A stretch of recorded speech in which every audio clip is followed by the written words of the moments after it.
नमस्कार, आप देख रहे हैं इंडिया न्यूज हरियाणा और मैं आपके साथ तरन्नुम जहान शेख। बुलेटिन की शुरुआत करेंगे फटाफट अंदाज में।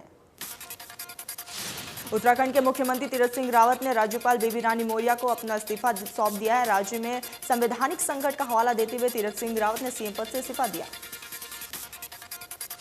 तीरथ सिंह रावत ने इस्तीफा देने के बाद कहा कि राज्य का सीएम बनाने के लिए पीएम मोदी का आभार जताया। इसके अलावा तीरथ सिंह ने अपनी सरकार की उपलब्धियां भी गिनवाई। तीरथ सिंह के इस्तीफे के बाद उत्तराखंड बीजेपी विधायक दल की बैठक बुलाई गई है, जिसके पर्यवेक्षक केंद्रीय कृषि मंत्री नरेंद्र सिंह तोमर होंगे। भारत बायोटेक ने कोवैक्सीन के थर्ड फेज ट्रायल के रिजल्ट जारी किए हैं। डेल्टा वेरिएंट पर भी प्रभावी होने का दावा। देश में 24 घंटे में सामने आए 44,000 से भी ज्यादा नए केस। कुल मरीजों की संख्या बढ़कर 3 करोड़ 5 लाख के पार। एक दिन में 737 लोगों की मौत। केरल में कोरोना केस कम नहीं हो रहे। पिछले 24 घंटे में राज्य में 12,000 से भी ज्यादा केसेस सामने आए हैं। केरल में कुल केस की संख्या 24 लाख के पार। महाराष्ट्र में कोरोना की दूसरी लहर पर लगाम लग गई है। एक दिन में महाराष्ट्र में 8,753 नए केस मिले, जबकि 156 लोगों की कोरोना से मौत हुई। कर्नाटक में भी कोरोना के मरीज लगातार बढ़ते जा रहे हैं। एक दिन में राज्य में 2,000 से भी ज्यादा नए मामले सामने आए। कर्नाटक में अब एक्टिव केस 53,000 से ज्यादा। दक्षिण भारत के राज्य तमिलनाडु में कोरोना अब भी कहर बरपा रहा है। तमिलनाडु में एक दिन में 4,230 नए मरीजों की पुष्टि हुई है, जबकि 97 लोगों की मौत हुई। आंध्र प्रदेश में भी कोरोना पर लगाम नहीं लगी है। एक दिन में 3,400 से भी ज्यादा मरीज मिले, जिसके बाद राज्य में कुल मरीजों की संख्या 18 लाख से ज्यादा।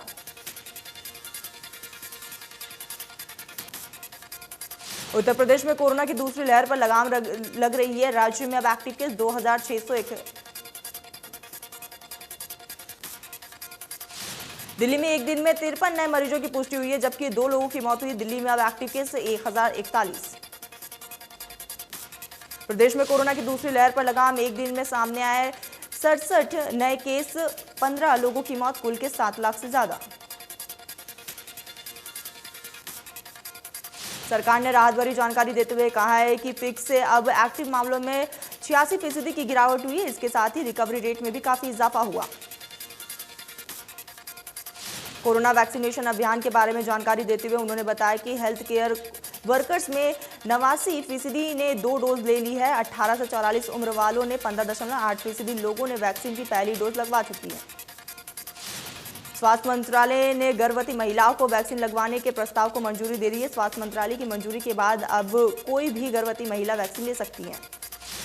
हरियाणा शिक्षा बोर्ड ने 12वीं कक्षा के रिजल्ट के लिए जारी किया है फॉर्मूला। 10वीं के 30% और 11वीं के 10% अंक मिलाकर तैयार किया जाएगा रिजल्ट।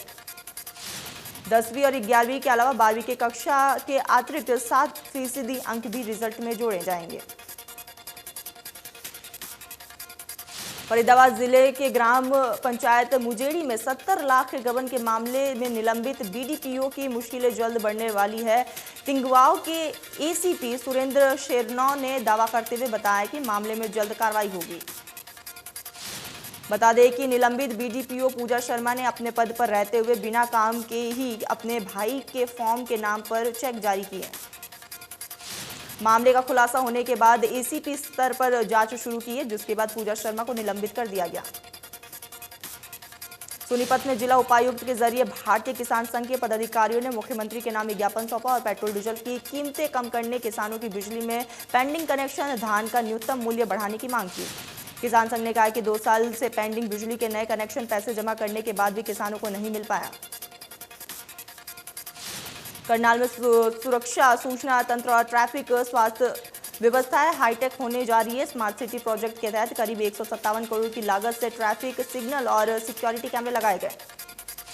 निगम कार्यालय में बने integrated command and control centre से शहर के चौक चौराहों पर नजर रखी जाएगी। कंट्रोल रूम से सरकार और प्रशासन की सूचनाएं डिजिटल माध्यम से लोगों तक पहुंचाई जाएगी। हरियाणा के उप मुख्यमंत्री दुष्यंत चौटाला लॉजिस्टिक हब के निर्माण कार्य में संबंधित विभागों, हरियाणा राज्य औद्योगिक एवं बुनियादी ढांचा विकास निगम के आला अधिकारियों के साथ बैठक की। उन्होंने सभी विभागों के प्रस्तावित निर्माण कार्य के नक्शे के जरिए निरीक्षण किया और अधिकारियों को टाइमलाइन देते हुए तय समय में सभी औपचारिकताएं पूरी करने के भी निर्देश दिए। उप मुख्यमंत्री ने समीक्षा बैठक के बाद बताया कि नांगल चौधरी में integrated multi modal logistic hub के खुलने से दक्षिण हरियाणा में पहली बार मल्टीनेशनल कंपनियां आएंगी। भिवानी में भीषण गर्मी में पुलिस से सुस्त तो लोग बेपरवाह दिख रहे हैं। चौक चौराहों पर पुलिस मुस्तैद होने के बाद भी लोग बिना मास्क के दिखाई दे रहे। पुलिस ने लापरवाह लोगों के चालान काटे। महंगाई ने आम आदमी की कमर तोड़ दी है। पिछले कई महीनों में घर में इस्तेमाल होने वाली कई चीजों की कीमतों में उछाल आया तो दूध की कीमत में भी बढ़ोतरी देखी गई है, जिससे आम आदमी से लेकर दुकानदार काफी नाखुश नजर आए। कुरुक्षेत्र में कैबिनेट मंत्री कल्पपाल गुर्जर ने सरस्वती नदी के साइटों का औचक निरीक्षण किया। कहा कि सरस्वती नदी में अब साल भर निर्मल जल बहेगा। सरस्वती नदी के तट के साथ तितली में टूरिस्ट स्पॉट बनाया जाएगा, जहां पर टूरिज्म से आने वाले टूरिस्ट बोटिंग का आनंद ले सकेंगे। शिक्षा मंत्री कल्पपाल गुर्जर ने कहा कि सरस्वती के अंदर अब 12 महीने जल आपको बहता हुआ दिखाई देगा और इसके लिए बांध भी अलग से बनाया जा रहा है। लोकसभा के मानसून सत्र में बॉर्डर पर बैठे किसान दिल्ली कुछ कर सकते हैं। किसान नेता बूटा सिंह ने कहा है कि संयुक्त मोर्चा की बैठक में लिया जा सकता है फैसला। उन्होंने कहा कि 6 जुलाई को किसान पंजाब के सीएम कैप्टन अमरिंदर सिंह के निवास स्थान का घेराव करेंगे, क्योंकि पंजाब में बिजली की सप्लाई कम हो रही है। किसान नेता ने कहा कि विपक्षी दलों पर निगाह रखने का फैसला किसानों ने किया है और मानसून सत्र में जो पार्टी किसानों के हित में का समर्थन नहीं करेगी उसका विरोध किया जाएगा।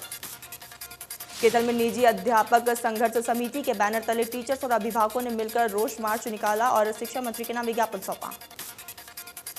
प्रदर्शनकारी ने बताया कि कोरोना की वजह से सभी प्राइवेट स्कूल मार्च 2020 से बंद पड़े, जिसकी वजह से टीचर आर्थिक संकट से जूझ रहे। सरकार से मांग है कि दोबारा से स्कूल खोले जाए। बिजली मंत्री रणजीत सिंह चौटाला ने बताया कि प्रदेश में बिजली की कोई कमी नहीं है, बाकी पंजाब में बिजली की किल्लत है। रणजीत सिंह ने कहा है कि अधिकारियों को एडवाइजरी जारी कर दिया गया है, अगर लोगों को परेशानी आई तो कड़ी कार्रवाई की जाएगी। बिजली मंत्री रणजीत सिंह ने जानकारी देते हुए बताया कि 1 जुलाई एक दिन राज्य के लिए अहम दिन रहा है। इस दिन राज्य के गठन के बाद से अब तक सबसे अधिक 2576 लाख यूनिट बिजली की खपत हुई। सबसे ज्यादा बिजली की खपत के साथ साथ राज्य में सबसे ज्यादा लोड भी दर्ज किया गया। बिजली मंत्री ने बताया कि 1 जुलाई को राज्य में 11,732 मेगावाट लोड किया गया। वहीं गुरुग्राम में पिछले साल की तुलना इस साल 34% अधिक बिजली की खपत हुई। पिछले साल गुरुग्राम में अधिकतम मांग 1147 मेगावाट थी। मंडी डबीवाला में आसाखेड़ा गांव के वार्ड नंबर 11 की ढानियों में बिजली की समस्या को लेकर अखिल भारतीय किसान सभा के बैनर तले प्रदर्शन कर रहे लोगों ने बिजली घर के गेट पर ताला जड़ दिया। पिछले 5 दिनों से ग्रामीण सांकेतिक धरना दे रहे हैं, लेकिन विभाग ने कोई भी सुनवाई नहीं की, जिससे नाराज ग्रामीणों ने बिजली घर पर ताला लगा दिया। बिजली घर पर ताला लगाने के मामले में किसान नेता राकेश और पुलिस ने बिजली विभाग के एसडीओ की शिकायत सरकारी काम से बाधा डालने और ताला जड़ने के आरोप में केस दर्ज किया। फतेहाबाद के योगनगर इलाके में बिजली निगम ने चलाया बिजली चोरी के खिलाफ अभियान। नगर परिषद के पार्षद प्रतिनिधि महेश माकड़ के घर पर बिजली निगम की पकड़ी बिजली की चोरी। बिजली के खंभे से ताल लगाकर पार्षद प्रतिनिधि के घर में बिजली चोरी की जा रही है। बिजली विभाग ने कार्रवाई करते हुए लाखों रुपए का जुर्माना लगाया। रादौर में एक बंद मकान में चोर ने निशाना बनाया और कमरे का ताला तोड़कर लाखों की नकदी और गहना चोरी करके फरार हो गए।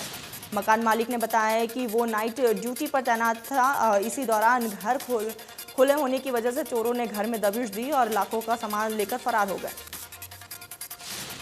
चोरी की सूचना मिलने पर पुलिस मौके पर पहुंची और हालात का जायजा लेकर जांच शुरू कर दी, लेकिन अभी तक चोरों का कोई भी सुराग नहीं मिला। यमुनानगर के फारकपुर थाना क्षेत्र की नंदा कॉलोनी में एक घर में मां बेटे का शव मिलने से हड़कंप मच गया। मौत की वजह का अभी तक खुलासा नहीं हुआ। शव मिलने से सूचना पर पुलिस मौके पर पहुंची और शव को पोस्टमार्टम के लिए भेजा और आगे की तफ्तीश में जुटी। नूर जिला के पुन्हाना ट्रैक मार्केट के पास संदिग्ध हालत में करीब 40 वर्षीय व्यक्ति का शव मिला। सूचना मिलने पर पुलिस मौके पर पहुंची और जांच शुरू की। स्थानीय लोगों के मुताबिक धारदार हथियार से आधा कटा हुआ शव पुलिस ने कब्जे में लेकर पोस्टमार्टम के लिए भेजा। मृतक की पहचान रजाक उर्फ पकौड़ी निवासी बिछौर के रूप में हुई है। मौके पर पहुंची पुलिस ने परिजनों को सूचना दी। शव की सूचना मिलने के बाद घर घर परिवार वालों का रो रो कर बुरा हाल है। घटना सुबह 4 से 5 बजे की बताई जा रही है। हाथी रोड पर भागवाड़िया गैस एजेंसी के पास से एक व्यक्ति का शव बरामद हुआ। पुलिस और लोगों ने मिली जानकारी के अनुसार भीषण गर्मी के कारण व्यक्ति की मौत हुई है। पुलिस ने शव को कब्जे में लेकर पोस्टमार्टम के लिए भेज दिया। स्थानीय लोगों ने बताया कि शख्स 4-5 दिनों से इसी इलाके में घूम रहा था, लेकिन सुबह वे मृत अवस्था में पाया गया। मौके पर पहुंची पुलिस ने शव को पोस्टमार्टम के लिए भिजवाया है। जांच अधिकारी ने बताया कि मृतक गढ़वाल इलाके का निवासी है, उसकी शिनाख्त की जा रही है। महेंद्रगढ़ के बीडीपीओ कार्यालय के पास एक गाड़ी में एक सरकारी अध्यापक का शव बरामद हुआ है। परिजनों ने जताई हत्या की आशंका। गुरुग्राम के मानेसर सेक्टर 11 में शराब कारोबारी गुरबीर पर एक शख्स ने ताबड़तोड़ फायरिंग कर दी। शराब कारोबारी अपने साथी के साथ ठेके पर बैठकर शराब पी रहा था।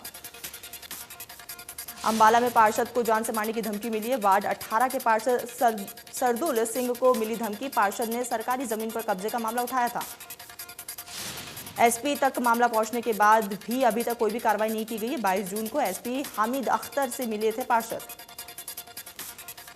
कैथल में स्टूडेंट्स फेडरेशन ऑफ इंडिया के छात्रों ने नर्सिंग छात्र छात्राओं की शिक्षा संबंधित समस्याओं को लेकर लघु सचिवालय में नारेबाजी की और स्वास्थ्य मंत्री अनिल विज के नाम ज्ञापन सौंपा।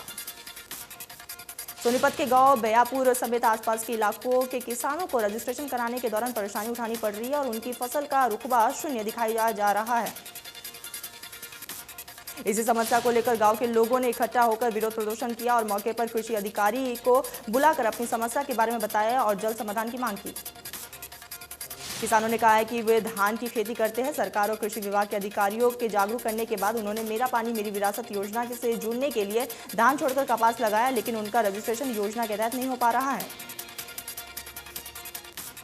फरीदाबाद में दहेज को लेकर बारात लौटती वापस दहेज के लोभी मांग रहे थे। कार लड़की वाले ने कार देने से किया इनकार।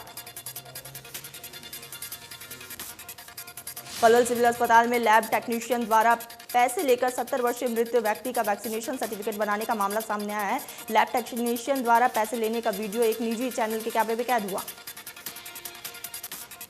अस्पताल प्रबंधन की तरफ से मामले में 3 सदस्यीय डॉक्टरों की जांच कमेटी का गठन किया गया है, जो कि आगामी 2 दिन में अपनी जांच रिपोर्ट पेश करेगी। फतेहाबाद में 2 वर्षीय बच्ची की गचोर नाम की दुर्लभ बीमारी का केस सामने आया है। बच्ची के परिजन इलाज के लिए दर-दर की ठोकरें खाने में मजबूर है। इलाज के लिए 35 से 40 लाख रुपए का खर्च है। पानीपत की निजी स्कूल में लिफ्ट में फंसने से लैब अटेंडेंट की मौत हो गई। परिजनों ने स्कूल प्रबंधन पर लगाया लापरवाही के आरोप। एसडीबीएम रोहतक पुलिस ने तैनात एएसआई राज सिंह ने सिक्योरिटी रूम में पंखे से लटककर आत्महत्या कर ली। कई दिनों से एक बैंक में सुरक्षाकर्मी के पद पर तैनात था। यमुनानगर में एक बार फिर से इंसानियत को शर्मसार कर देने वाला मामला सामने आया, जिसमें पड़ोस में रहने वाली एक शख्स ने 8 साल की मासूम को अपने हवस का शिकार बनाया। बच्ची को खून से लथपथ हालत में अस्पताल में भर्ती करवाया गया, जहां उसकी गंभीर हालत को देखते हुए चंडीगढ़ पीजीआई रेफर किया गया। यमुनानगर के गांव जेधर में 4 युवक नहाने के लिए गए थे, लेकिन पानी का तेज बहाव आ जाने के कारण चारों युवक पानी की झाल में फंस गए और पानी में बह गए। एक युवक ने पानी से बाहर निकलकर गांव वालों को सूचना दी। गोताखोरों की मदद से बाकी युवकों को बाहर निकाला गया, लेकिन डॉक्टर्स ने उनको मृत घोषित किया। एसबीआई के स्थापना दिवस पर फरीदाबाद में पौधारोपण किया गया। मुख्य अतिथि रहे एसडीएम ने पौधारोपण कर कहा कि पौधारोपण कर एसबीआई जागरूकता का काम कर रहा है। एसडीएम ने कहा है कि सकारात्मकता सोच के साथ सभी को अपनी जिम्मेदारी निभानी चाहिए। इसी दौरान एसबीआई बैंक के स्टाफ को एसडीएम ने शुभकामनाएं दी। टोक्यो ओलंपिक में जाने वाली भारतीय मुक्केबाज टीम के सबसे अनुभवी मुक्केबाज विकास कृष्णा ने इस दिनों इटली में टोक्यो ओलंपिक की तैयारियों में जुटे हुए हैं। भिवानी के मुक्केबाज विकास कृष्णा को 2008 की बीजिंग ओलंपिक और 2012 के लंदन ओलंपिक का अनुभव है। जुगी बस्ती में निकलकर माउंट एवरेस्ट पर चढ़ाई करने का सपना देखने वाले पर्वतरोही हुकुमचंद उर्फ चांद माही अपने इस अभियान के लिए रूस रवाना हुए। रूस के मिनरल बोड़ा शहर में माउंट एल्ब्रुस के नाम से प्रसिद्ध यूरोप की सबसे ऊंची 18,500 फीट की चोटी को चांद माही को फतेह करना है।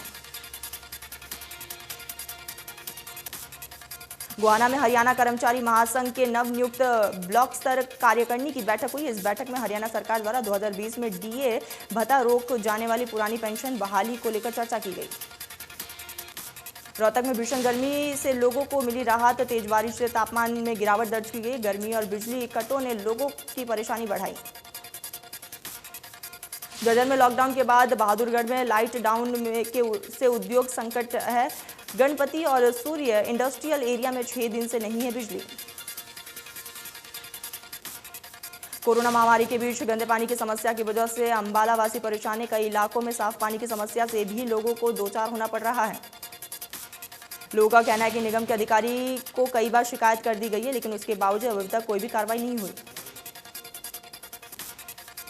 मैम के लोगों ने ना पर्याप्त बिजली मिल रही है और ना ही पीने का पानी। यहाँ बिजली के लंबे कट लगते हैं और कई दिन बाद पानी भी नहीं मिलती।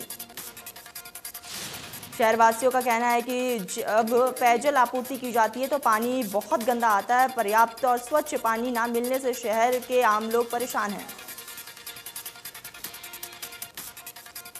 फगू गांव के किसानों ने हिसार रोड स्थित नहरी विभाग कार्यालय में प्रदर्शन किया। प्रदर्शनकारी किसानों का कहना था कि सिंचाई की किल्लत के चलते उनकी नरमा कपास की फसलें खराब हो रही हैं। किसानों का कहना है कि जितना समय उन्हें पानी मिलता है उससे 1 किला जमीन की भी सिंचाई नहीं हो पाती।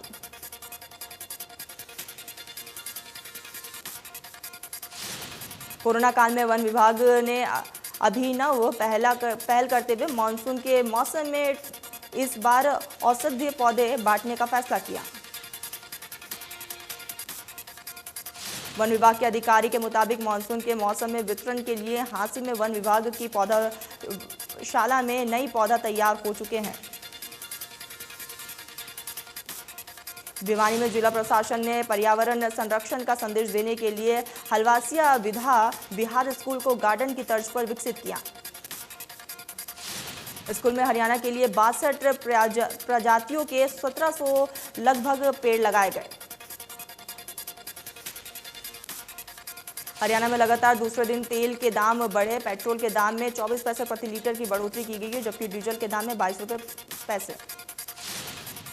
तो वही प्रदेश में पेट्रोल की कीमत 96 रुपये 67 पैसे प्रति लीटर हुआ है और डीजल 89 रुपये 56 पैसे बिक रहा है।